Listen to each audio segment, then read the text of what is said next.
সালাম আলাইকুম রহমতুল্লাহ। ওয়ালাইকুম সালাম ওয়া রাহমাতুল্লাহি ওয়া বারাকাতুহু। হুজুর, একটু কথা বলার জন্য আপনার কাছে আসছে আর কি। বলেন। তো আপনার ভিডিও দেখি আমি, খুবই ভালো লাগে। যাই হোক, আপনার ভিডিও মানে হাজার হাজার ভিউ। জি। আর আমি যখন ভিডিও ছাড়ি 10টা 20টা 50টা ভিউ হয়, কিন্তু আপনার পেজ আমারটাও পেজ, কিন্তু আপনাদের ভিউ বেশি হয় কিন্তু আমারটার ভিউ কম হয়, কারণ কি? আর একটু আচ্ছা, পরামর্শ দেন। বিষয় হলো, আপনি কি অন্যের ভিডিও নিয়মিত দেখেন? অন্যের ভিডিও কখন দেখবো? সময় নাই তো, খালি ঘষা দেবো মুখ তুলে দিই। আহা, এটা বিশাল বড় ভুল কাজ। আপনি অন্যের ভিডিও যখন দেখবেন না, খালি টান মারবেন আর তুলে দিবেন, আপনার ভিডিও কখনোই ভাইরাল হবে না।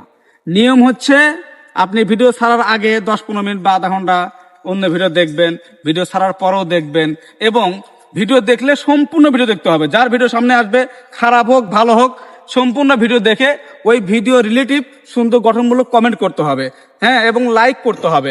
ভিডিও ভালো লাগলে শেয়ার করতে হবে। এই আপনি লাইক করলেন, কমেন্ট করলেন, এর দ্বারা কি লাভ হলো জানেন? এর দ্বারা লাভ হলো, তার সঙ্গে আপনার একটা এঙ্গেজমেন্ট তৈরি হলো। যখন আপনি ভিডিও আপলোড দিবেন, ছাড়বেন, তা আপনার এই ভিডিওগুলো তাদের কাছে পৌঁছাবে, যাদেরকে আপনি লাইক করছেন, কমেন্ট করছেন। বুঝেননি? আপনি যদি সারা জীবন নিয়মিত ভিডিও ছেড়ে যান, অন্য ভিডিও না দেখেন, আপনার একটা ভিডিও ভাইরাল হবে না, এটা মাথায় রাখেন। আর যদি ভিডিও ভাইরাল করতে চান, অন্য ভিডিও বেশি বেশি দেখুন, গঠনমূলক কমেন্ট করুন, লাইক করুন, কমেন্ট করুন, শেয়ার করুন, দেখবেন যে আপনার ভিডিও ভাইরাল হবে। কথা বুঝে আসছে তো? অসংখ্য ধন্যবাদ আপনাকে। ঠিক আছে, ইনশাআল্লাহ। জি।